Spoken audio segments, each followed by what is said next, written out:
All right. Good morning, good evening, good afternoon, and welcome to yet another Neo4j Live. Today, I'm super happy to welcome Pavan Vemuri to the stage. Pavan, you had submitted a talk at, and it now seems ages ago, but it is just been a couple of months at Nodes AI earlier this year.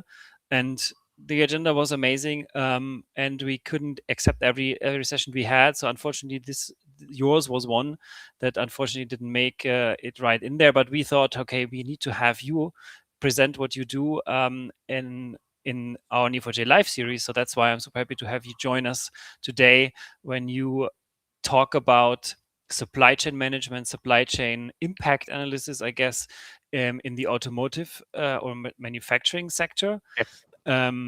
It's cool and it's very interesting, and I guess you'll give this all in a very good overview today. So I'm very much looking forward to this, where you can think about parts and maybe what parts are impacted in the supply chain, and in the supply chain depending on what cars maybe you're producing, and is the part produced in this car or is it in a different series of cars, and then what's happening when something is no longer available, and these kind of things. And it's very, very up to date, I think, specifically on all these impacts that are happening on supply chain globally. It's not as predictable anymore. So you just need to look at the Strait of Hormuz, and then you think, okay, what's happening there? You can imagine it's happening anywhere else. So it's a very interesting, very exciting topic. I'm looking forward to it, especially because you are taking this hybrid approach on it. You use vector store, you use a graph database, and you orchestrate it all together. So I think that's something that that's pretty exciting and pretty interesting for everybody who's building something similar, or who is at least maybe if you're managing supply chain, then you probably also want to have a look at this and see, okay, what are some learnings, what are some best practices that you will be sharing today. So welcome Pavan to Neo4j Live. Thank you so much, Alexander. I'm very, very happy to be here. Let me quickly share my screen. Screen. And while you're getting ready, obviously this is a live episode today. So I'd like to invite you all, if you're watching this, to ask questions, to let us know if anything is unclear, if you want to know more about a specific thing, if it's something want to us to dive a little bit deeper into. We have some time. Pavan will give us a bit of an overview first, and then actually a little bit of a hands-on demo. But yeah, keep it interactive. Let us know what's on your mind when you're watching us today. Awesome. Thank you again. Hello, everyone. My name is Pavan Vemuri. I am currently the Director of Product Engineering at SDverse. We are the industry's first B2B online marketplace for automotive software. It's a cutting edge concept. But what I'm here today is my passion towards AI, vector search, knowledge graphs, because most of what we do at our marketplace and what I did in my previous jobs was around improving discovery, AI, ML, ML ops, and so forth. So um, a little bit more about me. Prior to joining SDverse, I was at Ford, leading Ford's machine learning platform. And prior to that, I was at Stellantis for 9 years, leading global quality applications at Stellantis. So entirely automotive, but at the intersection of automotive, vehicle engineering, ML ops, and how that uh, changes what is going on in the automotive landscape and so forth. Um, so when it comes to the agenda for today, I'm going to quickly showcase the problem or the supply disruption that happens. And then I'm going to discuss a little bit more about, this is all to level set everyone on what I'm talking about, what's the problem, how am I solving, and why is it important, right? So I'm going to walk you through vector search. I'm going to walk you through the knowledge graph advantage. Then I will showcase the architecture that I have in a very high level. Then we'll move into a live demo. Both I built a very small application to showcase what I spoke about in the whole presentation today, and I also built an MCP server just to walk you guys through on what the advantage is if you have an MCP server and how you can use that. And then we'll come back and discuss advantages and limitations. Um, and finally, we'll have some questions on like what it is, and if we will get time for some questions. So that's the agenda for today. So without further ado, why are we doing this, right? Somewhere right now, while we are talking or we are doing this as well, there might be a connector. A connector is simply, there are a lot of ECUs and other applications running in the vehicle. A connector is one that connects both, like say, many facets of the car within the um, HMI box or the display box and so forth. Let's say a connector fails. These are not expensive, they're maybe 50 cents, right? Um, but for the next several hours, someone starts digging through like bill of materials, spreadsheets, spec sheets, contracts, just to answer one question: what else can we use instead, right? If a connector fails or for various reasons, right? What else can we use? So this is a standard or a common problem at automotive supply chain, which is the supply chain disruption at scale, right? So the disruption usually is very constant, like chip shortages. We have seen this last year, export controls like the tariffs, single plant outages, and so forth, right? It is not a matter of if, it's a matter of when. These are very common. But the gap here is every disruption raises the same questions, right? What's affected? What replaces it? And can we actually use the replacement as is, right? Today, this is answered manually. It takes a lot of time, and sometimes weeks, and it incurs a lot of losses financially and reputation wise as well. So today I'm going to show you a different way in which this problem can be tackled, and then see where this goes and so forth. That's what we are here for. Before we go there, why does it matter, right? Um, we have a production risk, meaning a 50-cent connector, even though it's very cheap, can idle a line that costs 6 figures an hour, right? We have a compliance risk as well, meaning when a connector is out of business, a substitute that skips inherited certification, you need a lot of certifications and other stuff, right? Um, it's a recall eventually. So you cannot just replace it with whatever you find that is, there are a lot of things that needs to be checked. Then the concentration risk, meaning if a connector is supplied from a single source, and then we have the same dependency and there are issues keep resurfacing, then it's a problem as well. And finally, speed is the mode here, right? The first team to a validated alternative keeps the line running while everyone else waits, right? So that's another. So that is why what we are tackling today really matters, right? So now, if we get into the reasoning, we looked at the problem. If we get into the reasoning, there are two kinds of reasoning here that we can get to, right? First is similarity, meaning um, when a part is not available, similarity is about looking for this part or a replacement for this part to find alternatives fast. So we need to have a catalog that we can search in a way that an engineer actually thinks, right? Like in real life, like in natural language, by voltage, by pins, ratings, certifications, not by part numbers, right? That's the old way. Okay. Then the second one is the relationship, meaning once you find an alternative, the relationship is about what's connected to this part, meaning which vehicle lines, which supplier, what are other things that we need to look into? Is there a dependency on an assembly line?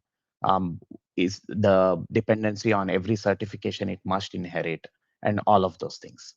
So these, the second piece is a structural check. The first piece, which is this finding the similarity, is a resemblance test, right? You can go through thousands of variants in an instant, surfacing every part that could possibly stand in. But resemblance alone cannot tell you if a stand-in is actually safe to use, and that's why we need the relationship as well. Which traces the connections across assembly lines, across vehicle lines, and so forth. So now we looked at the problem, we looked at why it matters, we looked at what could come into play when it comes to finding the alternative. Now I'm going to slowly jump into the technical aspect of this, right? So the first part, if you go back to the previous slide, the similarity part, um, can be all handled by a vector search. So for example, if we have a vector database, what it does well is it will have a full spec embeddings of, of all the voltage, current, pins, the IP ratings. Again, I'm going back to this connector example because I want you to be well familiar with this concept when we go to the demo so that it makes more sense when you're looking at the connectors, the voltage, and other stuff, right? So when it comes to the vector search, the full spec embeddings, which is the voltage, current, IP rating, temperature, certifications, all of those things is readily available for you. Then the vector search also allows you to do a hybrid search, meaning you can do a vector similarity, with also a full text matching. Let's say you really memorized a part number, you can still search by a part number, but if not, you can naturally ask for what you want, and then the vector search enables you to find what you want as well.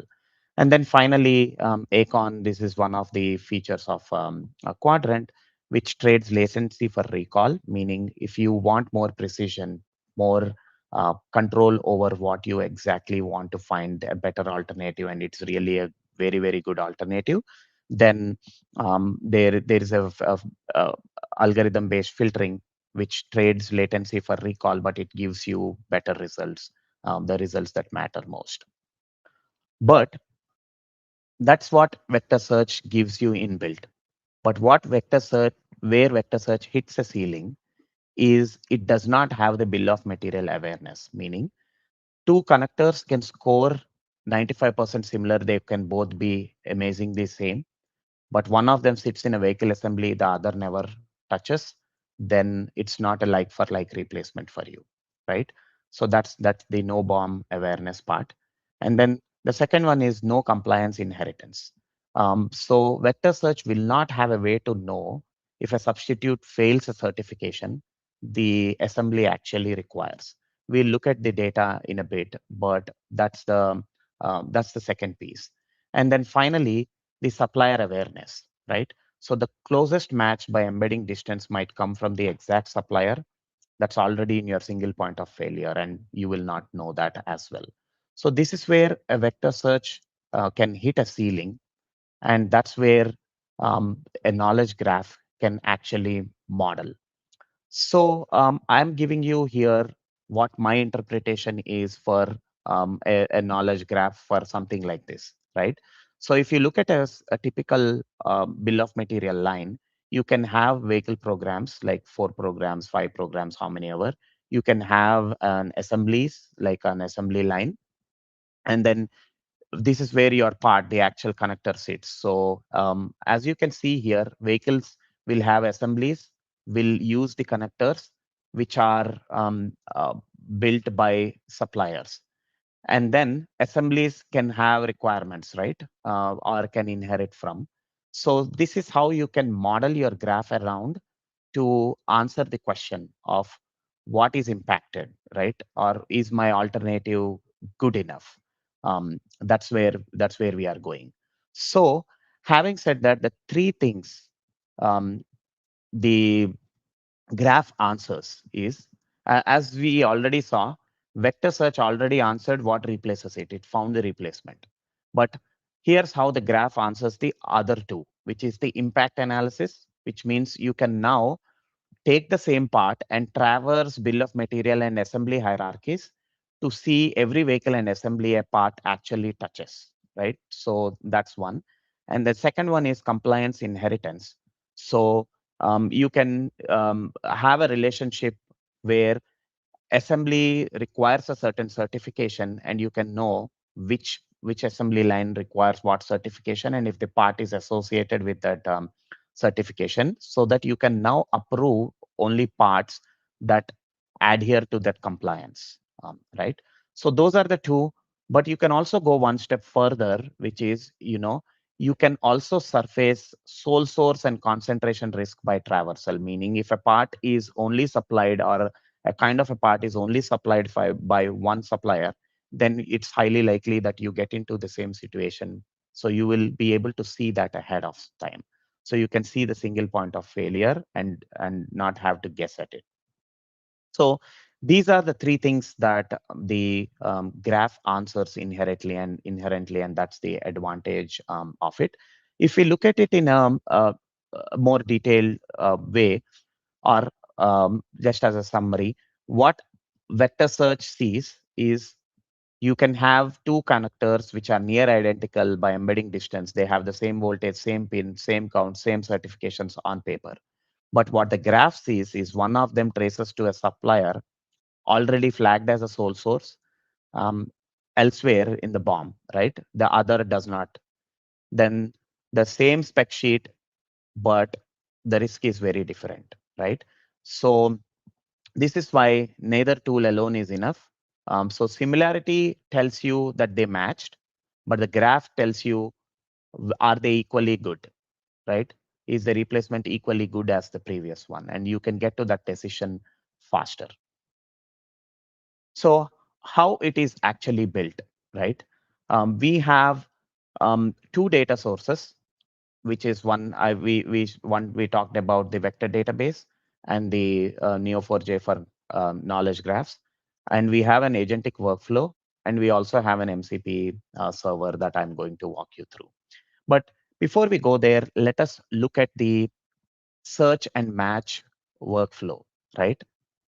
So this is again the first part. How do you find the alternatives?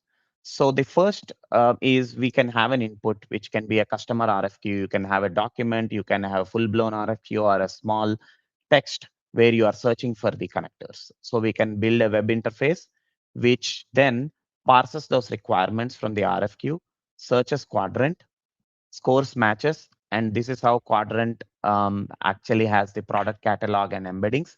It scores the matches, ranks the results, and gives you back the ranked matches along with a percentage match. But as we discussed heavily so far, this will only give you what alternatives are out there. Then you need to also do the disruption mitigation workflow, right? Which is, now you have a part number that is an alternative for your existing problem. You can have the same web interface. Now look at the impact. Now look at the alternatives.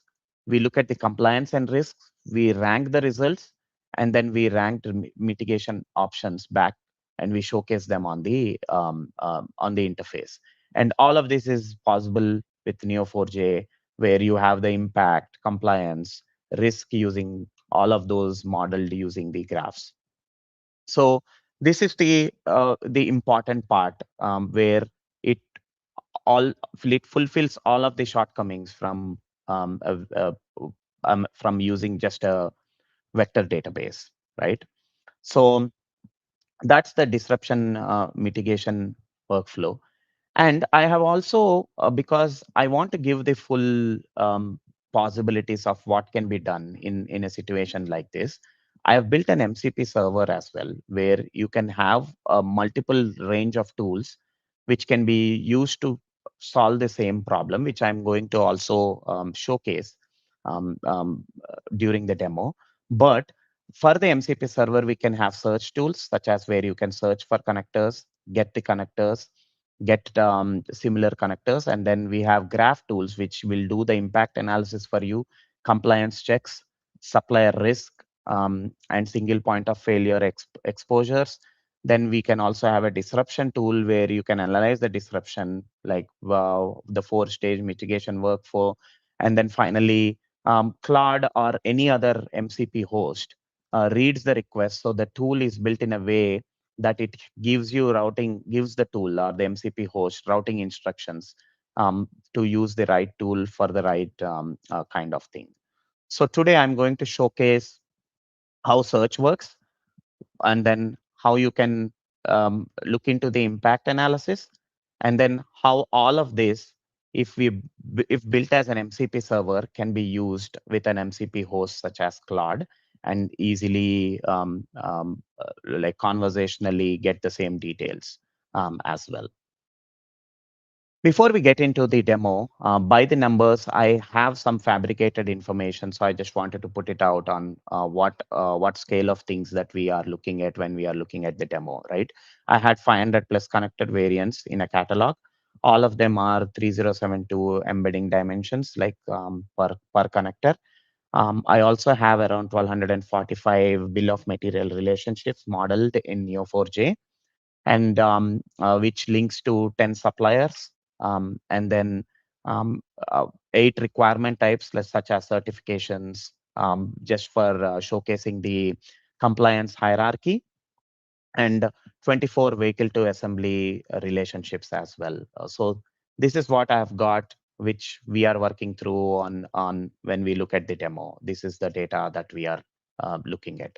Since we have over 500 plus connectors, it's considerably big data, and to make sure that whatever we are showcasing is actually close enough to production scale. So this is what we'll be seeing. We will look at search and trace, where you can put in natural language ranked matches, and you'll get the ranked matches back, and you'll also be able to see the reasoning. Then we will also see the graph insights, such as the impact, compliance, supplier risk, and so forth. And we also have a disruption showcase, where we'll say that a part, for example, that has disrupted, and how we'll be able to see the full chain. And then finally, we'll go into Cloud Desktop and use the same thing, and look into how an MCP host, with the help of an MCP server, will be able to give the same thing in a more agentic and a conversational way, right? So that's with what we've got in the demo.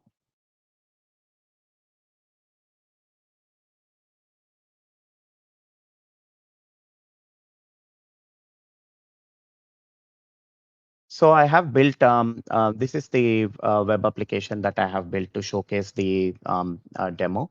We can have a text input area. We can also upload a document. So for the text input, you can be as natural language as possible. You can say, my team needs a connector for the head unit display, lots of pins, 24-volt vehicle bus, must survive cabin temperatures and stay under budget. So this is something that you can naturally search for. And as you can see, the first set of results, like I said, is directly from Qdrant. So you have a connector that is matching things, but you can do a lot of things here with the help of the knowledge graphs. So you can look at the graph insights, such as what's the impact, like this particular part that I'm looking at as an alternative. It's impacting 4 vehicles. Total bomb quantity is 9. The critical parts, it's used in an ADAS sensor module, this connector. The vehicles that this is used in, and the assemblies that it adheres to, they are all here. And then when you look at the compliance part, it has following these 4 certifications, it has the following inherited requirements. It also lists you down, which is very easy, on the compliance gaps that does this particular part adheres to as well. And then finally, you can also look at the supplier risk. This part's supplier, which is Sumitomo Electric, and then what are the alternatives? And then is there a single point of failure? This part is not flagged as a sole source, because as you can see, it is supplied by most other.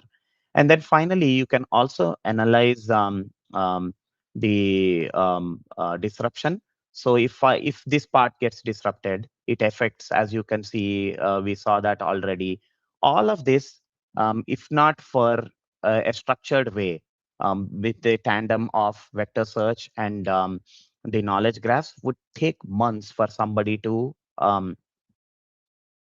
come to a consensus with, right? Where you can look at the full end-to-end analysis of how the alternatives match and how do they do and all of that.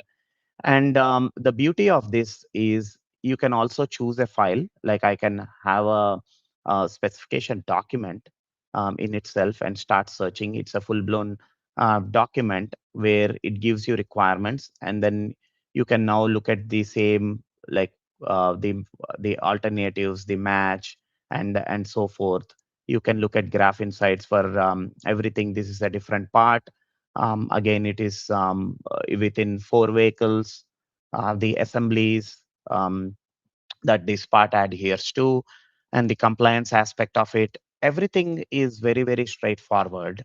And the reason being, you have now the relationships mapped using the knowledge graphs. Of course, coming to this point, because from the demo perspective, I have simplified things, but coming to this point, it's a lot of effort. But my recommendation would be is to sort out your data, make sure you have all of the ontologies, all of the knowledge graphs sorted. And once you have those populated in Neo4j, the rest is pretty straightforward because you have all the information. As you can see here, we can look at the disruption. It will analyze the impact, find alternatives, validate the compliance on the certification aspect, which I talked about, and assess the supplier risk and the rank the mitigation as well. So if you look at this, this is an option. We are looking at disruption analysis of this part. So the alternative is, the preferred option is this, 89% similar with no critical compliance gaps and acceptable supplier risk, which means there are multiple suppliers that does the same part or similar part.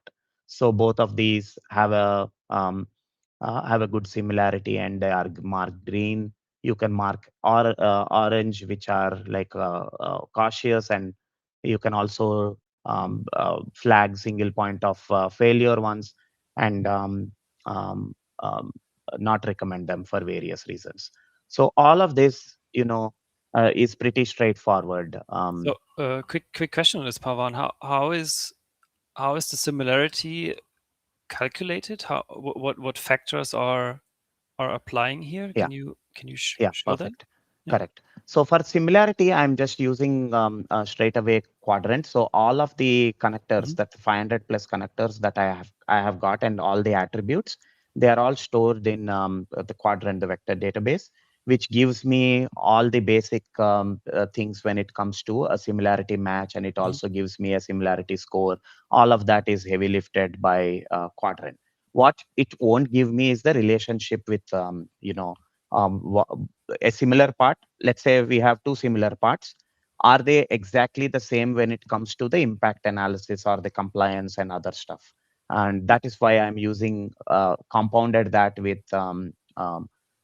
Neo4j and for knowledge graphs, where I put in those relationships, meaning for every part, I say who is the supplier, and who, like, what are the assembly lines this part adheres to, do they belong to any vehicle lines, and so forth, which I want to showcase that as well in a bit. But yeah, Yep. that's Okay. that's that's pretty much what it is. Thank you. So how do I achieve the relationships, right?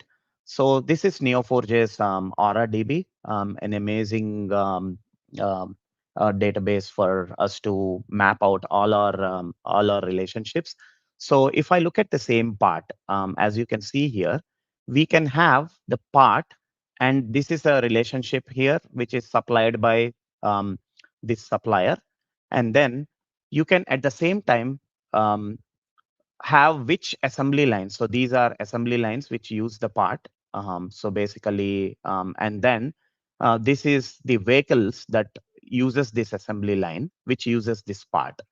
So as you can see here, it is very, very intuitive and very easily mapped for um, for identifying the dependencies, the relationships, and so forth.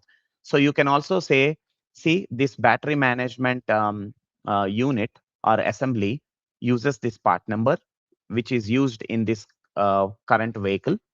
And then this battery management assembly requires this particular certification or this particular component.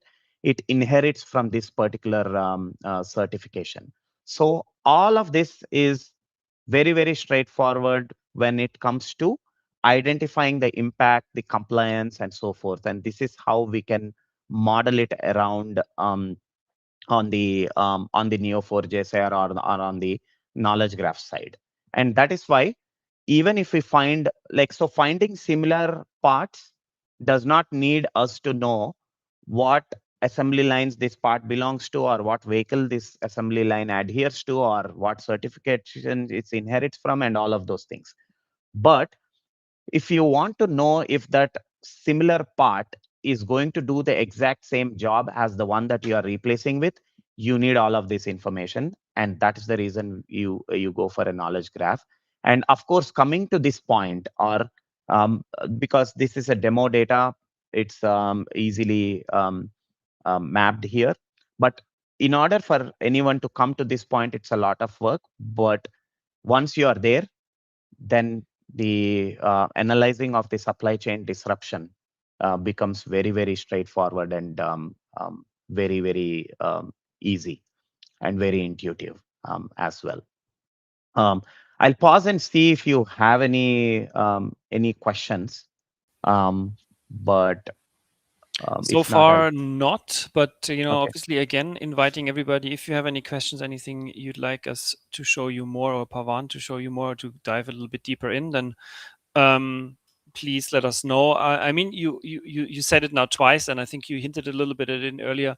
Is the setup is a bit more complicated. You have to build the graph. You have to Yeah, get everything done. So that takes some time, but yeah, in the end is worth it, because you get more or less an instant response correct, time and correct. holistic view on your supply chain. But when somebody watches this now, or later as the recording, and is in a supply chain team and has to deal with disruptions or impact on his or her supply chain, what is a good starting point? What would you recommend people to start when Yeah, they are trying great. to get that Great organized? question, Alexander. I would start with ontologies, defining what is out there. Like, say, how do you go about not just simple definitions, but how do you go about solving a problem, processing it out? Um, that's the starting point. Usually, let's say you see a disruption. What does somebody who's, because this all of this is now agentic in nature, right? You're handing it off to AI to figure it out for you. But for AI to be able to handle things well, the most important thing is context. And here in this case, the context can be set using ontologies, which is defining how all of this pans out. So, for example, what is an assembly line? What is a part? Mm, What is inheriting from? Like, why do we need to inherit a particular compliance certification? mhm, Or whether a particular assembly line requires a particular compliance? What does requires mean? All of those things need to be documented, and then go through a few examples of how disruption, or few instances of disruption is handled, and then map out all of these relationships. And then you get to a point where you can now use the help of AI to give these few examples of how the disruptions are mapped out, and then have it map for the rest of the instances with the knowledge of, let's say, if it is a part related to, or if it's a connected related part, it most likely goes to battery management. there, if there is a different part which goes to a different assembly unit, all of those things need to be mapped out. And then once you have all of that, all you have to do is write the ingestion scripts to load up the knowledge graph. So the first step is define everything, define the process, um, document step by step, and then finally get to how you are loading it up. And then the quality checks on whether everything, all the relationships, everything that you need is in there, what is missing, and then doing a couple of POCs, or using an example that was already dealt with and a supplier already found out, and then using that to run by this and see if it is doing an same job, if it's missing anything, what are the learnings from there. So all of that is a continuous evolution, but the first step is defining, knowing where to go, or Yeah. laying it out the process. Yeah, yeah, yeah. I think that makes also sense. That's what when I don't know if you watched going meta episodes every now and then, or if you know about this. But this is how we oftentimes also recommend people to start with: is get some ontologies, get some standardized data together, and then build Yep. from there. Yeah. Yep. Cool. I'm gonna go back to the presentation. Hmm. And let's talk about the advantages. We touched upon it a little bit, but let's go in a little bit more detail. Firstly, the right tool, right question, right? In the demo, we saw that similarity search surfaced the candidates, but the graph is what disqualified the wrong one, right? So you need to have all of those things in place for you to know which one is the right tool or the right replacement. So whatever I just mentioned is where we can get started. And then explainable by design. So every rank you just saw traces to a reason, a compliance gap, a shared supplier, um, and so forth. And then finally, the advantage with this is you can see the risk. You don't need to guess what the risk can be, right? You just watch two near identical connectors get ranked differently. But because one of them touched a supplier, the graph already knew was a risk. So that's the advantages of it. I'm going to quickly also showcase, which I forgot. I built an MCP server for this, and let's say you have a tool like Claude. And again, once you have the graphs and the quadrant data loaded, the possibilities are endless. And this is one of the possibilities, right? So I can now ask, find me a 11-pin wire to board connector for battery management and infotainment, 24 volt IP67, and so forth. As you can see here, I'm using Claude. Um, I have not said anything to Claude, right? I have just given this question that I had. Claude actually is now looking at what tools are available. It found the get connector tool by itself. And now if you see, it will give me the 11-pin wire to board connector for battery management. So this is the advantage of once you have the information um, um, sorted. This is the advantage of how you can evangelize things, right, very easily with the help of an MCP server. You can have an MCP host. You can build your own MCP host application as well, and all of those things. This becomes very, very, very powerful. Um, so it actually ranked top 5 ranked, and all this is from the data that we have got in Qdrant. So the next one, we can also go one step further. We can say, hey, there was a disruption on one of the parts. So we can do this as well, which is supply disruption on one of the parts, run full mitigation, impact, ranked alternatives, compliance gaps, and supplier risk, recommend what we should do first, right?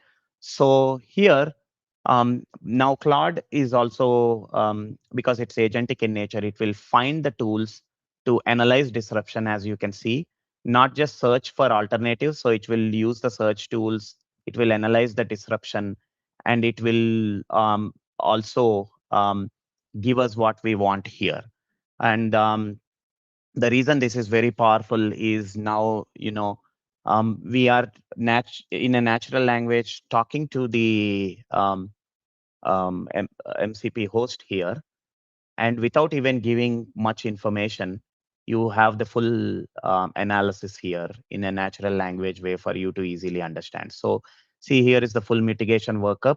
Um, Impact, it affects 4 vehicle programs, 6 units per vehicle, right? And the ranked alternatives, it's also giving you the ranked alternatives. The verdict is caution here. The verdict is not recommended in this case. And it is also showcasing the compliance gaps. It will showcase the supplier risk, and it is giving you a recommendation, right? Don't do a like for like part swap into the BMS assembly yet. There's no alternative that's both compliant and functionally rated. So as you can see, again, the tools are the same, right? The vector search for searching for similarity and the knowledge graphs, but I have just exposed them as an MCP server and tied the MCP server to my Cloud desktop app. You can use cursor. There are a lot of hosts, MCP hosts. You can also build a host of your own as well, but just make sure it's agentic in nature. But the possibilities now become endless in this case, where you can now, showcase all of this or get the crux of it. And I use a lot of MCP servers in my day-to-day work as well. It's just game changing. Um, so that's another advantage of having AI native tools, AI native things that you can use, um, and then the possibilities become endless, like I said. So now coming to, we have seen the advantages. We have also seen the MCP server. That's a huge advantage as well. All I did was just convert the UI code that I've got into an MCP server, added it to Claude. The server, I have documented it very in a detailed way for Claude to get details on which tool to use for what and so forth. So that's pretty straightforward. The limitations of what I have shown today is firstly, I have talked about it while I was demoing as well.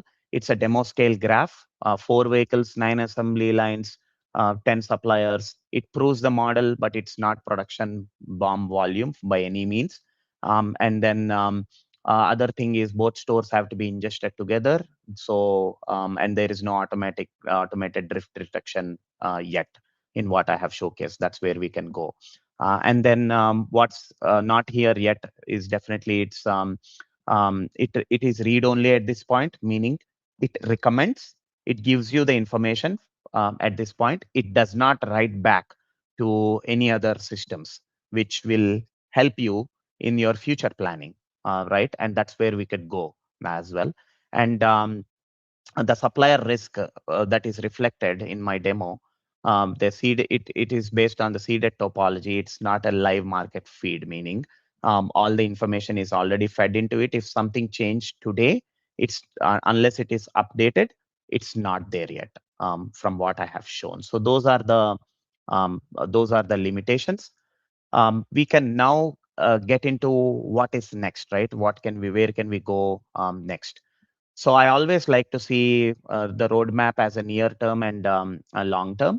In near term, we can scale this to production BOM and PLM data with incremental ingestion of a full reload each time, right? And we could push validated alternatives into procurement and ERP systems. So this can expand to actually do the full things, not just give you a read-only ones where you grasp that and you do the manual work again. So we can take it there as well. But long term, where can it go, right? It can be proactive in detecting um, by using triggers. Um, and at the moment when a shortage hits, before anyone notices it, all of this happens, and an email or a notification is sent across, not one part at a time, right? And then we can also bake in cost data, lead time awareness, not just similarity, and again use the same pattern, right? We can use a dual store, which is vector database plus knowledge graph database, and then build an MCP server. It can be applied to anything that has parts, bombs, suppliers, and where they form a graph, not just automotive, it can be for anything. So where this can go is other horizons or other use cases and so forth, which are similar in nature. So that's where this can go next. I'm now open for any questions, but thank you so much for giving me this opportunity. This is my passion project. I really love talking about the endless possibilities we have with knowledge graphs, ontologies, because they are, in my view, very underrated with the advantages that they give you, Mm. right? Yeah, So, yeah. amazing. Thank you very much, Pavan. This was really great. Super cool overview, super cool demo. Good session. Thank you very much. We have a couple of questions, so I'd like to read those out. Yeah.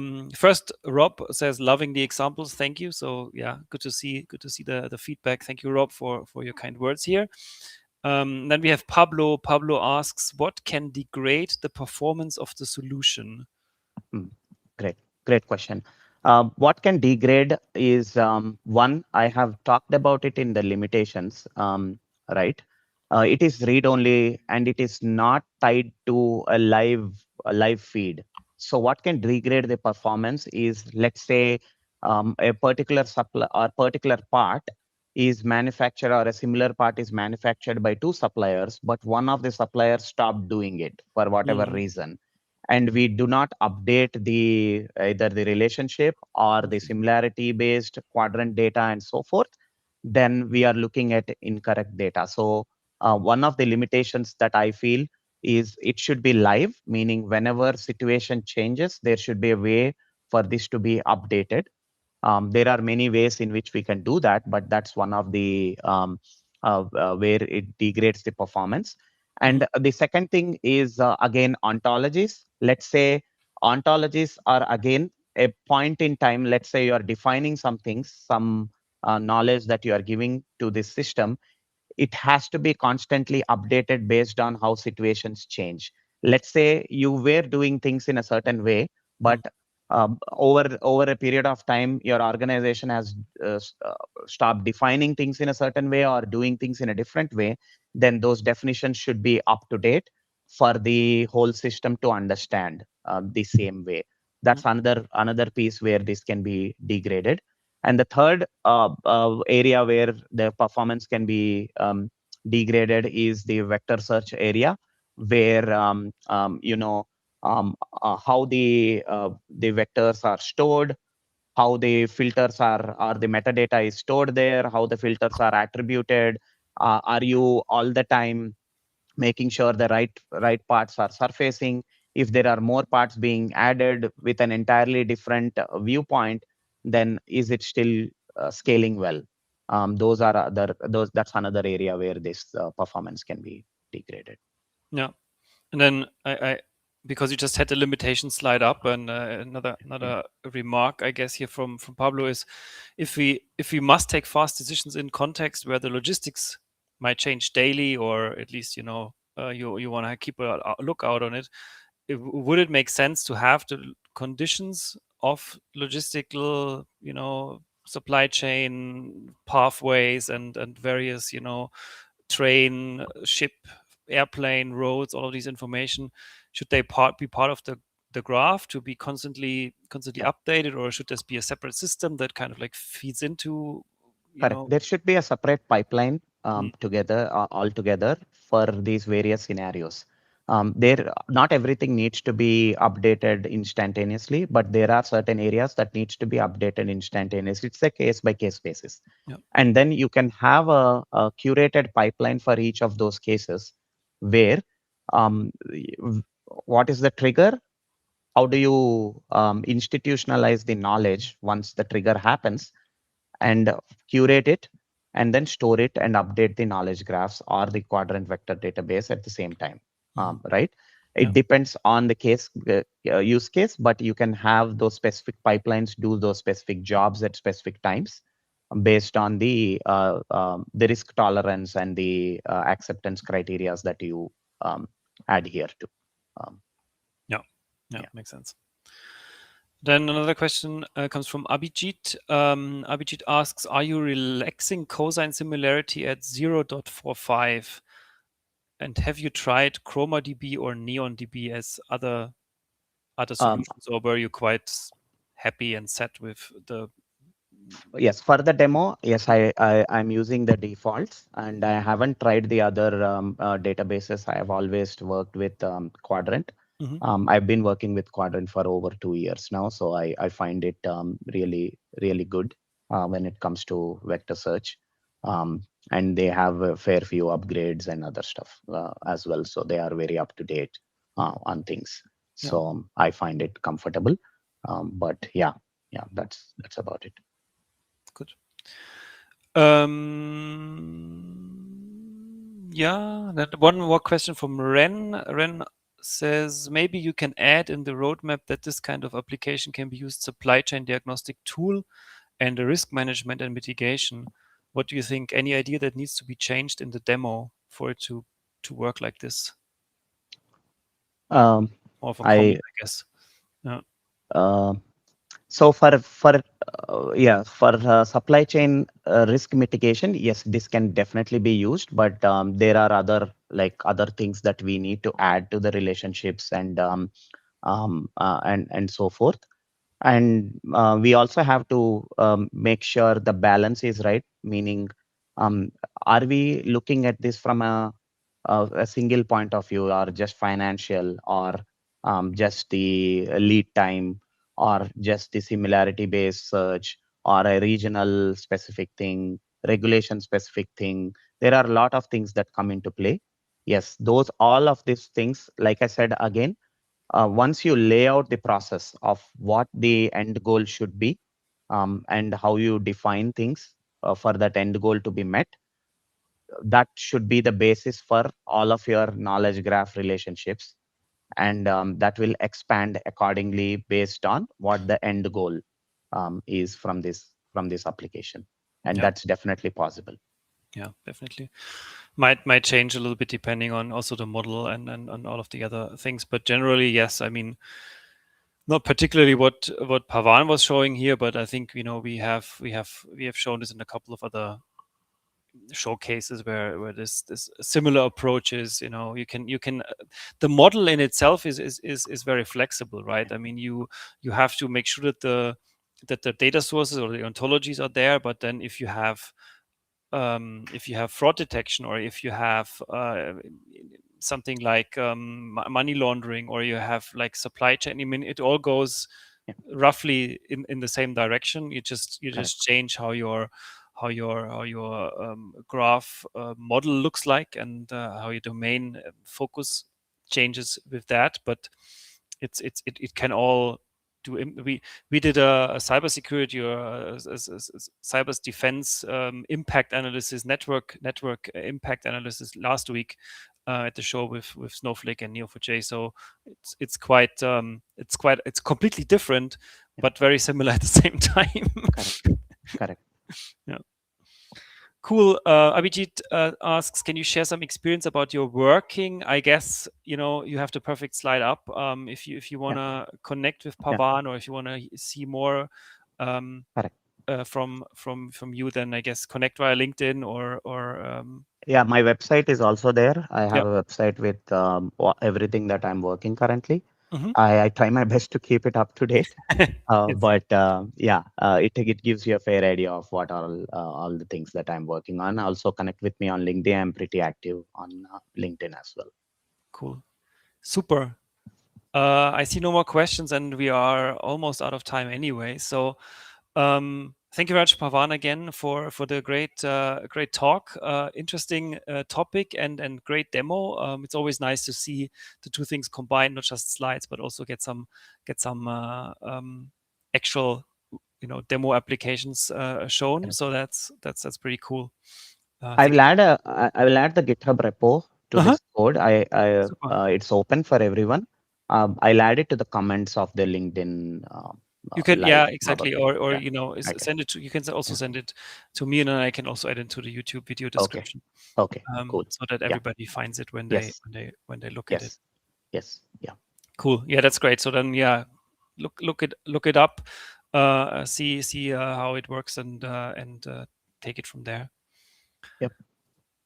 As a next session, I'd like to invite you for our next Going Meta episode. I hinted at it a little bit earlier that we're doing these regularly, and this is the basically the summer episode, I guess, next Tuesday, where Will, Jesus, and I will talk about semantics, knowledge graphs, ontologies for sure, and AI and how they are interacting. I think the topics knowledge layer, knowledge graph, context graph, they will come up again, and how we can combine the things to make it work and make it interesting for agents, for an agentic orchestration, I guess. So that should be interesting. Notes, I'd like to remind you that this is also happening in November. It's a long time, feels like at this point of time away, but comes sooner than you think.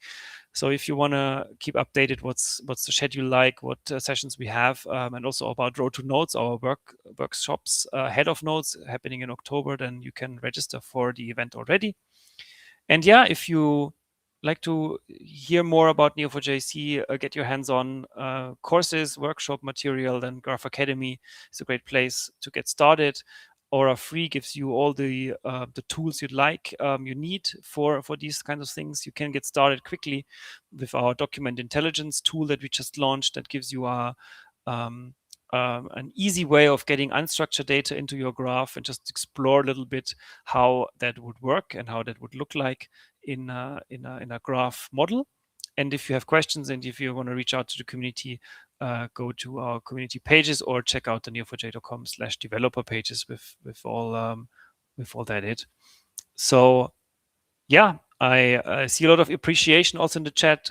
Thank yous, and very interesting. So thank you very much again for watching. Thank you for this session today, Pavan, and I hope to see Thank you you. soon around at a meetup, Yep. at an event, maybe another Yep. live stream. Yep. Also, everybody else who's watching this, thank you for joining us today. And yeah, I hope to see you soon at another event or in the future somewhere else. Thank you, everybody. Thank you. Thank you. Take care. Bye bye. Bye.